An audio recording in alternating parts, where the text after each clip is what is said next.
Lyca productions Subaskaran தயாரிப்பில் அறிமுக இயக்குனர் ஏஆர் ஜீவா இயக்கத்தில் அனுபமா பரமேஸ்வரன் நடிப்பில் லாக்டவுன் டிசம்பர் 12 முதல் திரையரங்குகளில்.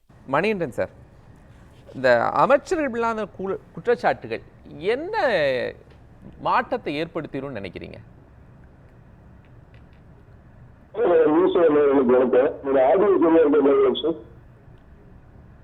இப்ப சரியா இருக்கு சார், பேசலாம்.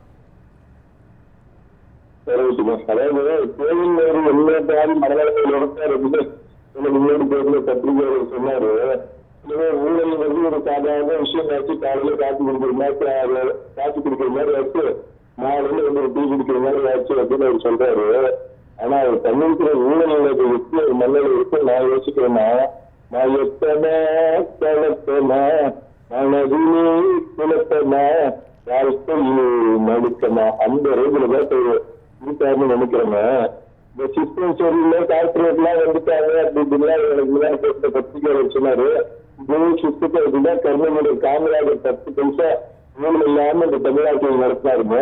இதே சிஸ்டத்தை வச்சுட்டா விராஜ் தேசம் ஊழல் இல்லாம நல்லாட்சியை கொடுத்தாரு. இதே சிஸ்டத்தை வச்சுக்கிட்டுதான் அபிஜிகாரி ராஜ்காரி நல்லாட்சி எல்லாம் கொடுத்தாரு.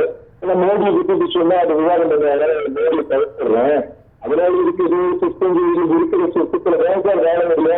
இந்த சிஸ்டத்துல யார் அப்படியே வேற ஜீவன் இந்திய அரசியல் அம்பேத்கர் கொண்டு வந்தது. இதே சிஸ்டத்துலதான் ஒருத்தர் வந்து அப்படின்னாரு. சக்கரை மூத்த சாசை சாசை வந்து எல்லாம் தரலாம் பண்ணிட்டு அப்படின்னு சொல்லி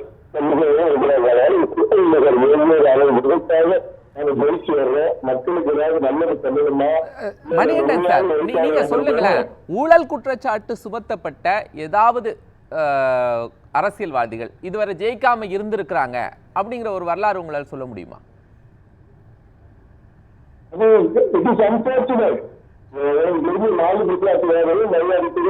முன்னாள் முதலமைச்சர் அம்மா அவர்களும் அது பிரிவுகளுக்கு உள்ளாதார்கள் அப்படிங்கிறது வெளிநடத்த விஷயம். நான் வந்து அண்ணா திமுக ஆதரவாக இருந்தாலும் இந்த அண்ணாங்களுக்கு திருப்பி சொல்றேன். கொள்ளையான கொலை அடிச்சுட்டு அது தேர்தல எல்லாருக்கும் கொண்டு பேர்ல சந்திச்சாங்கள அது தேர்தல் பாத்தீங்கன்னா குற்றமற்றவர்கள் முடிச்சு சொல்ல அப்படின்னு இல்லை சார். அது இன்னும் பேராரு அது சரியா என்னமோ பண்ண முடியும். சிஸ்டம் கிட்டா மட்டும் கரெக்டா இருக்காதுன்னு பேசுறதுனால ஒரு பேர் தான் விளையாடுங்க. அதாவது திமுக நீங்க 7 லட்சம் நல்ல நவாம்சங்கள் கொண்டு ஒரு கட்சிக்குரிய ஒரு நீங்க சொல்றது அதுதான் பிடிக்கல. திமுக என்றாலே ஊழல் கல்வி குறித்து கட்டவருங்க கொள்ளை வன்கொடுமை தூக்கு தாரியம் இருக்கிறது சாலி வந்து கள்ளச்சாராய சாலி நாட்டம் வச்சு நேர்மையான அரசு அதிகாரிகளை அறிவிச்சுக்கிறவங்க பட்டியல மக்கள் பெரும் தாக்குதல் இருக்கிறது. பட்டியல மக்கள் கொடுக்கிற தமிழக கிடைக்கிறது துண்டு வெடிப்பு சாரி துண்டு வெடிப்புன்னு சொல்லுகிறது. தூங்கி வெடிப்பு இதெல்லாம் பண்றதுங்க. அப்புறம் பாத்தீங்க அப்படின்னா உத்திரி அரசு குட்டி அரசு போடிக்காரனோ அடிச்சா தாடிக்காரனோ பாத்தீங்கன்னா தமிழா உடன்பிறப்பு பாத்தீங்கன்னா டீலிஸ்ட் வரப்போது நடமாட்டு ஆதிக்கார மேலே காலகாலமா என் அப்பா சொல்லிட்டு இருக்கார். நீங்க வந்து ஆட்சி செய்தால் ஆட்சி உங்களுக்கு அப்பாற்பட்டதா மக்களுக்கு என்ன செய்தால் மோடியில பேர் கொண்டு சொல்றார். டீலிங் பேருக்கு வந்துடும் ஐயோ நும்மலிக்கு ஒரு நடக்கிற சூழ்நிலை எல்லாத்துலையும் நும்மலிக்கு வச்சு கொள்ளையடிக்கிறாங்க. ஆனா இல்லாத வேலை பண்ண 2 மணி சொல்றேன். இந்த நாட்டை நாசம் பண்றது முதல்ல அந்த திமுக அமைப்பு நேர்மையாளர் வேலை பண்ணிட்டேன். ஈசிஆர் தலைமையில் 2 ஆண்டுகள் என்ன சொன்னார் அப்படின்னா 2 பேர் நேர்மையாளர் 2ஆம் மணிகண்டன் சார், நான் உங்கள்கிட்ட தொடர்ந்து பேசுறேன். நான் மணிகண்டன் சார் குறுக்கிட்டாங்க. மணிகண்டன் சார் பாத்தீங்கன்னா பூமி ஜான் வந்து அவர் காலத்துல கமல் இறங்கிட்டாரு இருக்குது.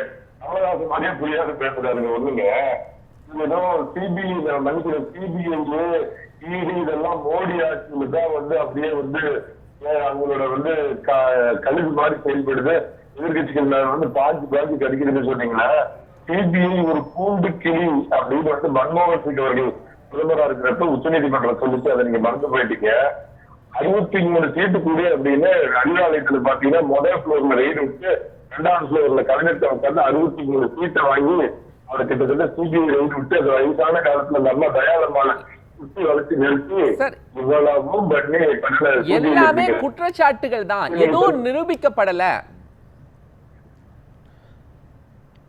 ஆமா, ராஜா மேல கூட தான் நிரூபிச்சுட்டா ஓடுறாங்க. சட்டத்தில் இருக்கிற சந்து 1 மணி நேரத்துக்கு 50 லட்சம் ரூபாய் வாங்குறவங்க 1 நாளைக்கு 1 கோடி ரூபாய் வாங்குற அதிசிறந்து அதுல மட்டும் இந்த திராவிட வராது. அப்படி மறந்து போயிட்டேன். நீங்க கோபாலகிருஷ்ணன் ஒரு கடுமையான கட்டணத்தை தெரிவிக்கிறேன். செந்தில் பாலாஜி நாக்கு நறுவற்றவர்.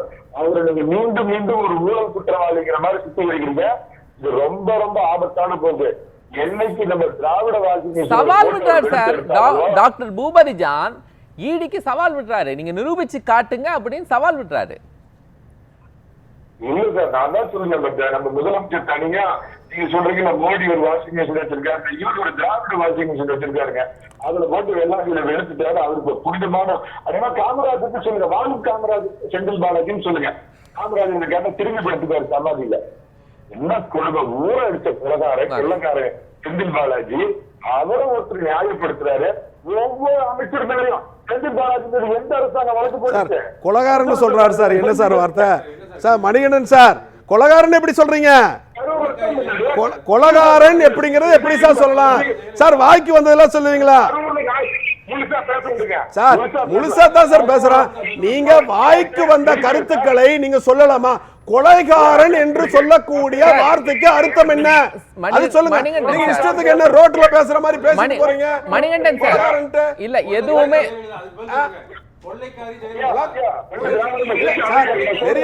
இந்த கொலைகாரன் என்று சொல்லக்கூடிய வார்த்தை சும்மா போக்குல இவர் என்ன குடுகுடுப்புக்காரன் பேசுற மாதிரி இந்த ரோட்ல வந்துட்டு காலங்காத்தால வந்துட்டு பேசுவானே குடுகுடுப்புக்காரன் கொலைகாரன் வந்திருக்கிறான் கொள்ளைக்காரன் வந்திருக்கிறான் அப்படியா பேசுறது? தவறான பேச்சு. நீங்க பேசக்கூடிய பேச்சுக்களை புரிந்து பேசுங்கள். கொலைகாரன் என்று சொல்லுகிறீர்களே, எந்த ஆதாரத்தை வைத்து கொலைகாரன் என்று சொல்லுகிறீர்கள்? மணிகண்டன் சார், குடுகுடுப்புக்கார மாதிரி பேசாதீங்க. மணிகண்டன் சார், நம்ம ஒருத்தர் அதாவது இந்த குற்றச்சாட்டு நிரூபிக்கப்படல, அதனால அந்த பேரை நம்ம பயன்படுத்துறதுக்கு முடியாது. சரி, என்னுடைய ஒரு நிமிஷம் 41 பேர் 11 இவர் தான் இங்க இன்னும் நிரூபிக்கப்படல சார். விஜயும் காரணம், செந்தில் பாலாஜி காரணம், நீதிமன்றத்தால இன்னும் நிரூபிக்கப்படல, அதனால வேண்டாம். திட்டமிட்ட கொலை என்ன? எதை வச்சு நீங்க சொல்றீங்க சார்? என்ன கொலைகாரன் எதை வச்சு சொல்றீங்க? மணிகண்டன் சார், அதாவது இன்னும் நீதிமன்றம் எந்த அடிப்படையில சொல்றீங்கன்னு என்ன அடிப்படையில் சார் சொல்றாங்க? எந்த அடிப்படை கொலைகாரன் என்று சொல்லக்கூடிய வாதத்திற்கு எந்த அடிப்படை? வாய்க்கு வந்தா சொல்லுவீங்களா? சொல்றேன் சார், 41 பேர் அநியாயம் சொன்னது. மணிகண்டன் சார், நீங்கள் விவாதத்தை கொலை செய்யாதீர்கள்.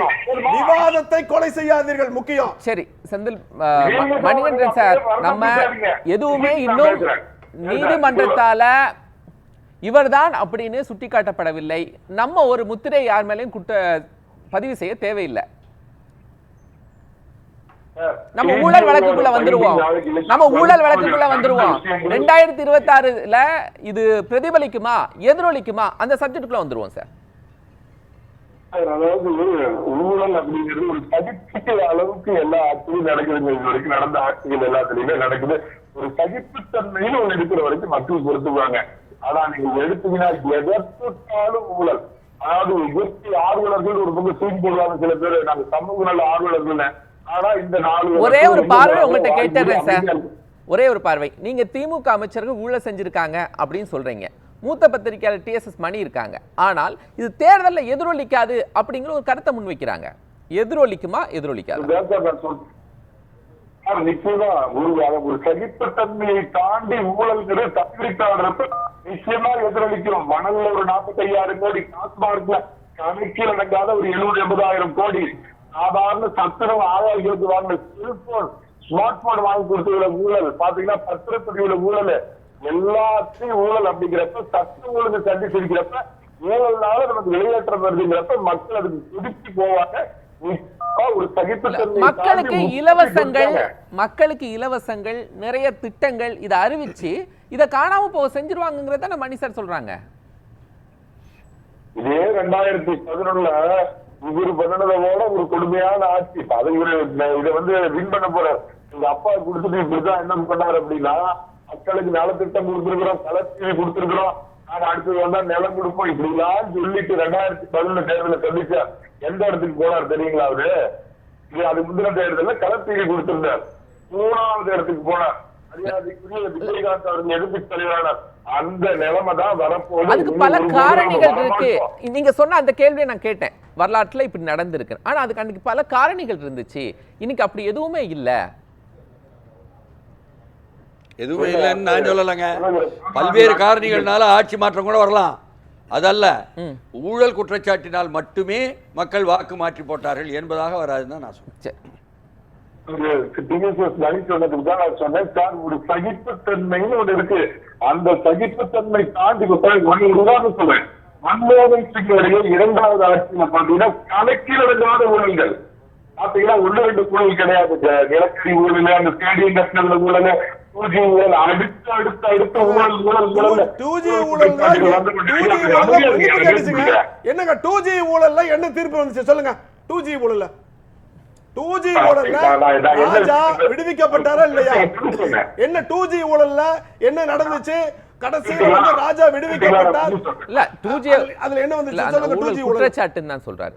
ஊழல் குற்றச்சாட்டுங்க. அதுதாங்க ஊழல் குற்றச்சாட்டு மிகப்பெரிய தாக்கம். இப்ப நான் உங்கள்ட்ட ஒரு கேள்வி கேக்குறேன். மணிகண்டன் சார் ப்ளீஸ் ஒரே நிமிஷம். மணிகண்டன் சார் ப்ளீஸ் ஒரே நிமிஷம். இப்ப ஊழல் குற்றச்சாட்டு ஒரு பெரிய மாற்றத்தை உருவாக்கிச்சுல, நிரூபிக்கப்படல. ஆமாங்க, நிரூபிக்கப்படல. ஆனா இங்கேயும் அமைச்சர்கள் மேல வரிசையாக நிற்கிறது ஊழல் குற்றச்சாட்டுகள். அப்ப இது மக்கள்கிட்ட எப்படி பிரதிபலிக்காது நீங்க சொல்றீங்க? 2G ஊழல்ல வந்து அவங்க அரசு சொல்லக்கூடிய அந்த மெக்னானிமிட்டி இருக்குது பாருங்க. அந்த ஊழல் கிட்டத்தட்ட 1.5 லட்சம் கோடி 2.5 லட்சம் கோடி. எந்த அரசு சொல்லுச்சு?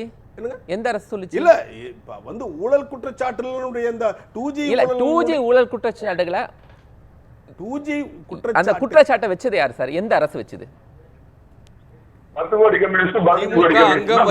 காங்கிரஸ் தலைமையிலான அரசு தான். இல்ல அந்த ஊழல் குற்றச்சாட்டு அவர்களுடைய கண்ட்ரோல்ல தான் இருந்துச்சு. நம்மளுடைய கேள்வி என்னன்னா 2G ஊழல் ஒரு இம்பாக்ட் கொடுத்துச்சு. ரைட். அது ஓபி ஷைனி என்ன சொன்னாரு? இருங்க ஓபி ஷைனி என்ன சொன்னாரு? குற்றச்சு. ஆனா 2G ஊழல்ல கடைசியா வந்து முடிவு வந்து என்னன்னா ராஜா எந்தவித குற்றம் செய்யாதவர் அப்படின்னு சொல்லி விடுவிக்கப்பட்டாரா இல்லையா? அப்படிலாம் இல்லையா? லைன் இன்னும் சரிமா?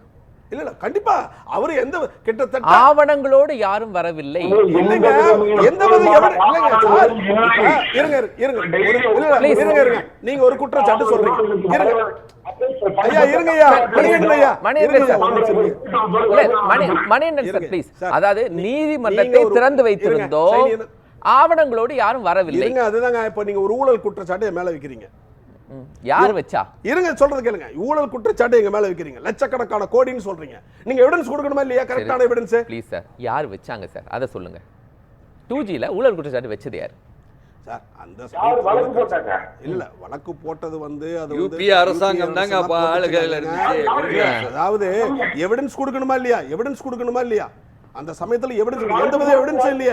ராஜா கிட்டத்தட்ட நீதிமன்றத்துல தன்னந்தனியாக விவாதம் செய்து கிட்டத்தட்ட 5 மணி நேரம் விவாதம் செய்து அவர் வந்து எந்த விதமான குற்றச்சாட்டும் இல்லைன்னு சொல்லி நிரூபிக்கப்பட்டு தனித்தனியாக நிரபராதியா வெளிவந்தாரா இல்லையா? ராசா பங்கெடுத்திருந்த UPA 2 கவர்மெண்ட் தான் அந்த குற்றச்சாட்டை வச்சது. ரைட்டா சார்? சரி.